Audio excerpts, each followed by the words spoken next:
let's start with the very basic question. What are microschools?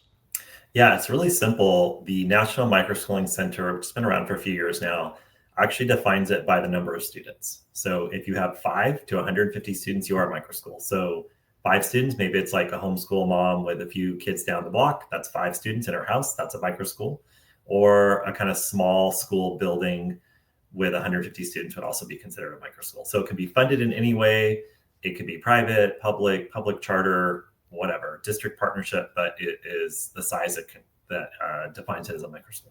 That's interesting. That's actually a lot more over-inclusive of a definition than I would have come up with if somebody were to ask me what a microschool was, right? I think of sort of the model that became sort of popular during COVID, a lot of people moving school into their house, 2 or 3 kids from around the area, very tech focused, but you're saying it's more expansive than that. It can even be 100 or 150 students and you'd still call it a micro school.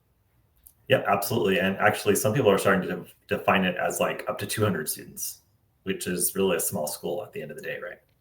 It certainly is. Although I would imagine the needs of a 200-person school are very different from just a 5-person set up in somebody's house.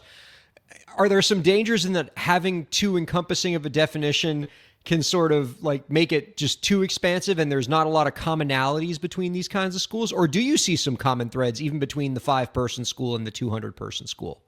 Yeah, so again, really excited to share the information from the National Microschool. I'm not plugging them, just it's so helpful as you have a movement, right? Now you're kind of like, now we have somebody organizing us. And so they do this annual research, not research, but like a report. They survey a bunch of microschools founders, like a few hundred, right?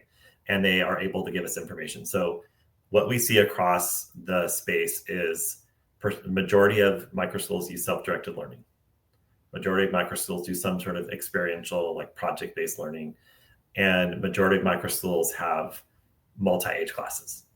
So we're seeing this across the space, whether there's 5, if it's 5, you're going to have probably going to have multi-age, right? Because you got like different age kids. But even in a school as big as like 150 or 200, you're kind of seeing the multi-age. And what you're seeing there is maybe like a preschool through 12th grade in terms of ages, like a 1-year-old to a 17-year-old in terms of ages. And so now you're seeing, 150 kids seems like a lot, but if you're talking about the whole, preschool through 12th grade spectrum, you might only have like 5 or 10 kids in each quote unquote grade level, right? So those are the similarities we're seeing across the space. And I think a lot of that is the infrastructure of the micro school. You're getting a small school, so you're going to see more multi-age, right? Kind of the redux of the one-room schoolhouse. See more experiential learning because the kids are just, getting outside, they're doing things.